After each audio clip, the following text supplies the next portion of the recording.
ओम नमो भगवते वासुदेवाय। कृष्णाय वासुदेवाय हरे परमात्मने प्रणतिकलेशनाशाय गोविंदाय नमो नमः। प्रिय भक्तों, आइए आज सुनते हैं श्रीमद्भागवत गीता के दूसरे अध्याय की कथा। प्रिय भक्तों, इस कथा में हम श्रवण करेंगे गीता का सार। तं तथा कृपयाविष्टम् अश्रुपूर्ण आकुलईक्षणं विषीदन्तम् इदं वाक्यम् उवाच मधुसूदनम्। संजय ने कहा, करुणा से व्याप्त शोक युक्त अश्रुपूरित नेत्रों वाले अर्जुन को देखकर मधुसूदन कृष्ण ने ये शब्द कहे। श्री भगवान ने कहा, हे अर्जुन, तुम्हारे मन में यह कलमश आया कैसे? यह उस मनुष्य के लिए तनिक भी अनुकूल नहीं है जो जीवन के मूल्य को जानता हो। इससे उच्च लोक की नहीं अपितु अपयश की प्राप्ति होती है। हे प्रथापुत्र, इस हीन नपुंसकता को प्राप्त मत हो, यह तुम्हें शोभा नहीं देती। हे शत्रुओं के दमन करता, हृदय की क्षुद्र दुर्बलता को त्याग कर युद्ध के लिए खड़े हो। अर्जुन ने कहा, हे शत्रुहंता, हे मधुसूदन, मैं युद्ध भूमि में किस तरह भीष्म तथा द्रोण जैसे पूजनीय व्यक्तियों पर उलट कर बाण चलाऊंगा। ऐसे महापुरुषों को जो मेरे गुरु हैं, उन्हें मारकर जीने की अपेक्षा इस संसार में भीख मांगकर खाना अच्छा है। भले ही वे सांसारिक लाभ के इच्छुक हों, किंतु हैं तो गुरुजन ही। यदि उनका वध होता है तो हमारे द्वारा भोग्य प्रत्येक वस्तु उनके रक्त से सनी होगी। हम यह भी नहीं जानते कि हमारे लिए क्या श्रेष्ठ है, उनको जीतना या उनके द्वारा जीते जाना। यदि हम धृतराष्ट्र के पुत्रों का वध कर देते हैं तो हमें जीवित रहने की आवश्यकता नहीं है। फिर भी वे युद्ध भूमि में हमारे समक्ष खड़े हैं। अब मैं अपनी कृपण दुर्बलता के कारण अपना कर्तव्य भूल गया हूँ और सारा धैर्य खो चुका हूँ। ऐसी अवस्था में मैं आपसे कुछ पूछ रहा हूँ कि जो मेरे लिए श्रेष्ठ कर हो उसे निश्चित रूप से बताएं। अब मैं आपका शिष्य हूँ और आपका शरणागत हूँ, कृपया मुझे उपदेश दें। मुझे ऐसा कोई साधन नहीं दिखता जो मेरी इंद्रियों को सुखाने वाले इस शोक को दूर कर सके।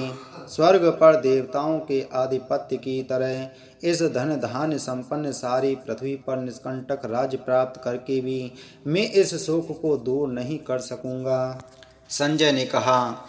इस प्रकार कहने के बाद शत्रुओं का दमन करने वाला अर्जुन कृष्ण से बोला, हे गोविंद, मैं युद्ध नहीं करूंगा, और चुप हो गया। हे भरतवंशी धृतराष्ट्र, उस समय दोनों सेनाओं के मध्य शोक मग्न अर्जुन से कृष्ण ने मानो हंसते हुए ये शब्द कहे। श्री भगवान ने कहा, तुम पांडित्यपूर्ण वचन कहते हुए उनके लिए शोक कर रहे हो जो शोक करने योग्य नहीं हैं। जो विद्वान होते हैं वे ना तो जीवित के लिए ना ही मृत के लिए शोक करते हैं। ऐसा कभी नहीं हुआ कि मैं ना रहा हूँ या तुम ना रहे हो अथवा ये समस्त राजा ना रहे हों, और ना ऐसा है कि भविष्य में हम लोग नहीं रहेंगे। जिस प्रकार शरीरधारी आत्मा इस वर्तमान शरीर में बाल्यावस्था से तरुणावस्था में और फिर वृद्धावस्था में निरंतर अग्रसर होता रहता है, उसी प्रकार मृत्यु होने पर आत्मा दूसरे शरीर में चला जाता है। धीर व्यक्ति ऐसे परिवर्तन में मोह को प्राप्त नहीं होते। हे कुंती पुत्र, सुख तथा दुख का क्षणिक उदय तथा काल क्रम में उनका अंतर्धान होना सर्दी तथा गर्मी की ऋतुओं के आने जाने के समान है। हे भरतवंशी, वे इंद्रिय बोध से उत्पन्न होते हैं और मनुष्य को चाहिए कि अविचल भाव से उनको सहन करना सीखे। हे पुरुष श्रेष्ठ अर्जुन, जो पुरुष सुख तथा दुख में विचलित नहीं होता और इन दोनों में समभाव रहता है, वह निश्चित रूप से मुक्ति के योग्य है। तत्वदर्शियों ने यह निष्कर्ष निकाला है कि असत भौतिक शरीर का तो कोई चिरस्थायित्व नहीं है, किंतु सत आत्मा अपरिवर्तित रहता है। उन्होंने इन दोनों की प्रकृति के अध्ययन द्वारा यह निष्कर्ष निकाला है, जो सारे शरीर में व्याप्त है उसे ही तुम अविनाशी समझो। उस अवयव आत्मा को नष्ट करने में कोई भी समर्थ नहीं है। अविनाशी, अप्रमेय तथा शाश्वत जीव के भौतिक शरीर का अंत असंभवी है। अतः हे भरतवंशी, युद्ध करो। जो इस जीवात्मा को मारने वाला समझता है तथा जो इसे मरा हुआ समझता है, वे दोनों ही अज्ञानी हैं, क्योंकि आत्मा तो मारता है और न मारा जाता है। आत्मा के लिए किसी भी काल में ना तो जन्म है न मृत्यु। वह ना तो कभी जन्मा है, न जन्म लेता है और न जन्म लेगा। वह अजन्मा, नित्य, शाश्वत तथा पुरातन है। शरीर के मारे जाने पर वह मारा नहीं जाता। हे पार्थ, जो व्यक्ति यह जानता है कि आत्मा अविनाशी, अजन्मा, शाश्वत तथा अवयव है, वह भला किसी को कैसे मार सकता है या मरवा सकता है। जिस प्रकार मनुष्य पुराने वस्त्रों को त्याग कर नए वस्त्र धारण करता है, उसी प्रकार आत्मा पुराने तथा व्यर्थ के शरीरों को त्याग कर नवीन भौतिक शरीर धारण करता है। यह आत्मा न तो कभी किसी शस्त्र द्वारा खंड खंड किया जा सकता है, न अग्नि द्वारा जलाया जा सकता है, न जल द्वारा भिगोया या वायु द्वारा सुखाया जा सकता है। यह आत्मा अखंडित तथा अघुलनशील है। इसे ना तो जलाया जा सकता है, ना ही सुखाया जा सकता है, और यह शाश्वत, सर्वव्यापी, अविकारी, स्थिर तथा सदैव एक सा रहने वाला है। यह आत्मा अव्यक्त, अकल्पनीय तथा अपरिवर्तनीय कहा जाता है। यह जानकर तुम्हें शरीर के लिए शोक नहीं करना चाहिए। किंतु यदि तुम यह सोचते हो कि आत्मा अथवा जीवन का लक्षण सदा जन्म लेता है तथा सदा मरता है, तो भी हे महाबाहु, तुम्हारे शोक करने का कोई कारण नहीं है। जिनसे जन्म लिया है उसकी मृत्यु निश्चित है, और मृत्यु के पश्चात पुनर्जन्म भी निश्चित है। अतः अपने अपरिहार्य कर्तव्य पालन में तुम्हें शोक नहीं करना चाहिए। सारे जीव प्रारंभ में अव्यक्त रहते हैं, मध्य अवस्था में व्यक्त होते हैं और विनष्ट होने पर पुनः अव्यक्त हो जाते हैं। अतः शोक करने की क्या आवश्यकता है। कोई आत्मा को आश्चर्य से देखता है, कोई इसे आश्चर्य की तरह बताता है तथा कोई इसे आश्चर्य की तरह सुनता है, किंतु कोई कोई इसे विषय में सुनकर भी कुछ नहीं समझ पाते। हे भरतवंशी, शरीर में रहने वाले देही का कभी भी वध नहीं किया जा सकता। अतः तुम्हें किसी भी जीव के लिए शोक करने की आवश्यकता नहीं है। क्षत्रिय होने के नाते अपने विशिष्ट धर्म का विचार करते हुए तुम्हें जानना चाहिए कि धर्म के लिए युद्ध करने से बढ़कर तुम्हारे लिए अन्य कोई कार्य नहीं है। अतः तुम्हें संकोच करने की कोई आवश्यकता नहीं है। हे पार्थ, वे क्षत्रिय सुखी हैं जिन्हें ऐसे युद्ध के अवसर अपने आप प्राप्त होते हैं। किंतु यदि तुम युद्ध करने के स्वधर्म को संपन्न नहीं करते, तो तुम्हें निश्चित रूप से अपने कर्तव्य की उपेक्षा करने का पाप लगेगा और तुम योद्धा के रूप में भी अपना यश खो दोगे। लोग सदैव तुम्हारे अपयश का वर्णन करेंगे और सम्मानित व्यक्ति के लिए अपयश तो मृत्यु से भी बढ़कर है। जिन जिन महान योद्धाओं ने तुम्हारे नाम तथा यश को सम्मान दिया है, वे सोचेंगे कि तुमने डर के मारे युद्धभूमि छोड़ दी है और इस तरह वे तुम्हें तुच्छ मानेंगे। तुम्हारे शत्रु अनेक प्रकार के कटु शब्दों से तुम्हारा वर्णन करेंगे और तुम्हारी सामर्थ्य का उपहास करेंगे। तुम्हारे लिए इससे दुखदायी और क्या हो सकता है। हे कुंती पुत्र, तुम यदि युद्ध में मारे जाओगे तो स्वर्ग प्राप्त करोगे, या यदि तुम जीत जाओगे तो पृथ्वी के साम्राज्य का भोग करोगे। अतः दृढ़ संकल्प करके खड़े हो और युद्ध करो। तुम सुख या दुख, हानि या लाभ, विजय या पराजय का विचार किए बिना युद्ध के लिए युद्ध करो। ऐसा करने पर तुम्हें कोई पाप नहीं लगेगा। यहाँ मैंने विश्लेषक अध्ययन सांख्य द्वारा इस ज्ञान का वर्णन किया है। अब निष्काम भाव से कर्म करना बता रहा हूँ, सुनो, उसे सुनो। हे प्रथापुत्र, तुम यदि ऐसे ज्ञान से कर्म करोगे तो तुम कर्मों के बंधन से अपने को मुक्त कर सकते हो। इस प्रयास में ना तो हानि होती है ना ही ह्रास, अपितु इस पथ पर की गई अल्प प्रगति भी महान भय से रक्षा कर सकती है। जो इस मार्ग पर चलते हैं वे प्रयोजन में दृढ़ रहते हैं और उनका लक्ष्य भी एक होता है। हे कुरुनंदन, जो दृढ़ प्रतिज्ञ नहीं हैं उनकी बुद्धि अनेक शाखाओं में विभक्त रहती है। अल्पज्ञानी मनुष्य वेदों के उन अलंकारिक शब्दों के प्रति अत्यधिक आसक्त रहते हैं जो स्वर्ग की प्राप्ति, अच्छे जन्म, शक्ति इत्यादि के लिए विविध सकाम कर्म करने की संतुष्टि करते हैं। इंद्रिय तृप्ति तथा ऐश्वर्य में जीवन की अभिलाषा के कारण वे कहते हैं कि इससे बढ़कर और कुछ नहीं है। जो लोग इंद्रिय भोग तथा भौतिक ऐश्वर्य के प्रति अत्यधिक आसक्त होने से ऐसी वस्तुओं से मोहग्रस्त हो जाते हैं, उनके मनों में भगवान के प्रति भक्ति का दृढ़ निश्चय नहीं होता। वेदों में मुख्यतः प्रकृति के तीनों गुणों का वर्णन हुआ है।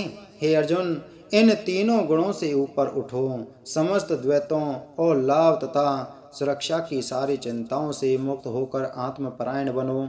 एक छोटे से कूप का सारा कार्य एक विशाल जलाशय से तुरंत पूरा हो जाता है।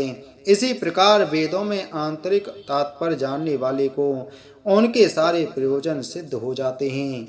तुम्हें अपना कर्म कर्तव्य करने का अधिकार है, किंतु कर्म के फलों के तुम अधिकारी नहीं हो। तुम ना तो कभी अपने आप को अपने कर्मों के फलों का कारण मानो, ना ही कर्म न करने में कभी आसक्त हो। हे अर्जुन, जय अथवा पराजय की समस्त आसक्ति त्याग कर समभाव से अपना कर्म करो, ऐसी समता योग कहलाती है। हे धनंजय, भक्ति के द्वारा समस्त गर्हित कर्मों से दूर रहो और उसी भाव से भगवान की शरण ग्रहण करो।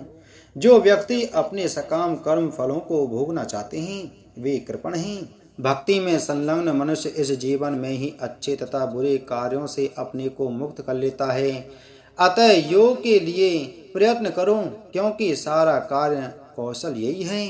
इस तरह भगवत भक्ति में लगे रहकर बड़े बड़े ऋषि मुनि अथवा भक्तगण अपने आप को इस भौतिक संसार में कर्म के फलों से मुक्त कर लेते हैं। इस प्रकार वे जन्म मृत्यु के चक्र से छूट जाते हैं और भगवान के पास जाकर उस अवस्था को प्राप्त करते हैं जो समस्त दुखों से परे है। जब तुम्हारी बुद्धि मोह रूपी सघन वन को पार कर जाएगी तो तुम सुने हुए तथा सुनने योग्य सब के प्रति अन्य मनस्क हो जाओगे। जब तुम्हारा मन वेदों की अलंकारमयी भाषा से विचलित न हो और वह आत्म साक्षात्कार की समाधि में स्थिर हो जाए, तब तुम्हें दिव्य चेतना प्राप्त हो जाएगी। अर्जुन ने कहा, हे कृष्ण, अध्यात्म में लीन चेतना वाली व्यक्ति स्थित प्रज्ञ में क्या लक्षण है? वह कैसे बोलता है तथा उसकी भाषा क्या है? वह किस तरह बैठता और चलता है?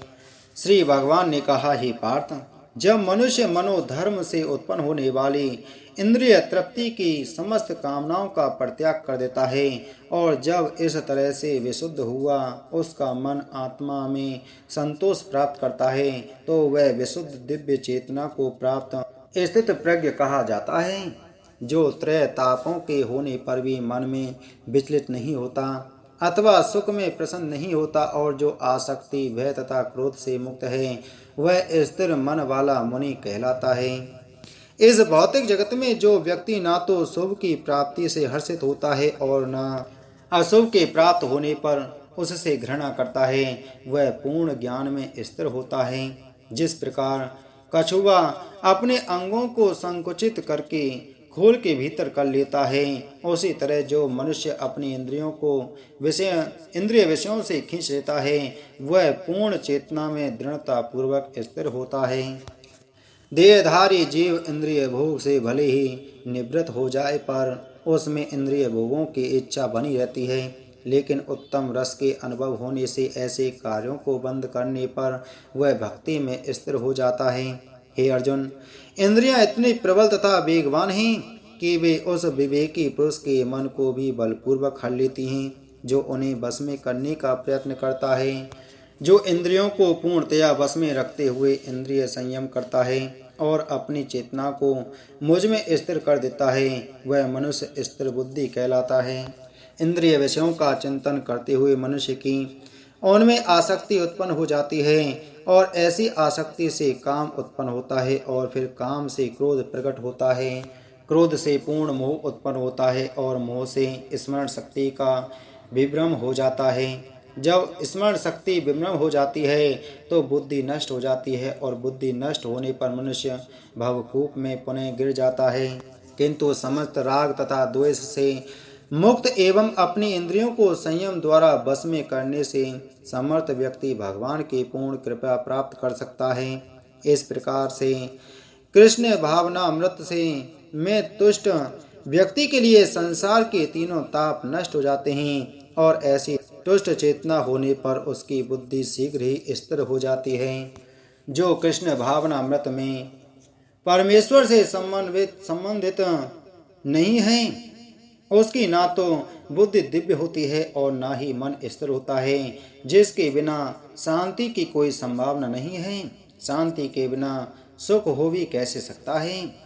जिस प्रकार पानी में तैरती नाव को प्रचंड वायु दूर बहा ले जाती है, उसी प्रकार विचरणशील इंद्रियों में से कोई एक जिस पर मन निरंतर लगा रहता है मनुष्य की बुद्धि को हर लेती है। अतः हे महाबाहु, जिस पुरुष की इंद्रियां अपने अपने विषयों से सब प्रकार के विरक्त होकर उसके वश में हैं, उसी की बुद्धि निसंदेह स्थिर है। जो सब जीवों के लिए रात्रि है वह आत्म संयमी के जागने का समय है और जो समस्त जीवों के जागने का समय है वह आत्मनिरीक्षण मुनि के लिए रात्रि है।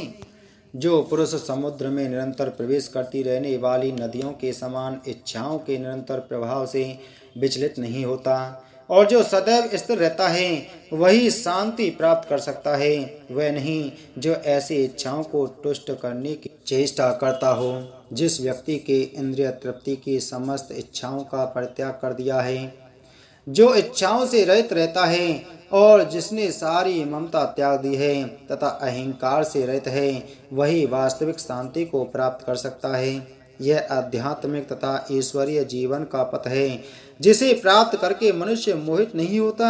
यदि कोई जीवन के अंतिम समय में भी इस तरह स्थित हो तो वह भगवत धाम में प्रवेश कर सकता है। प्रिय भक्तगणों, इसी के साथ में श्रीमद् भागवत गीता के 2वें अध्याय की कथा संपूर्ण हुई। प्रिय भक्तगणों, आगे की कथा में हम श्रीमद् भागवत गीता के 3 अध्याय में श्रवण करेंगे कर्म योग। बोलो श्री कृष्ण चंद्र भगवान की जय।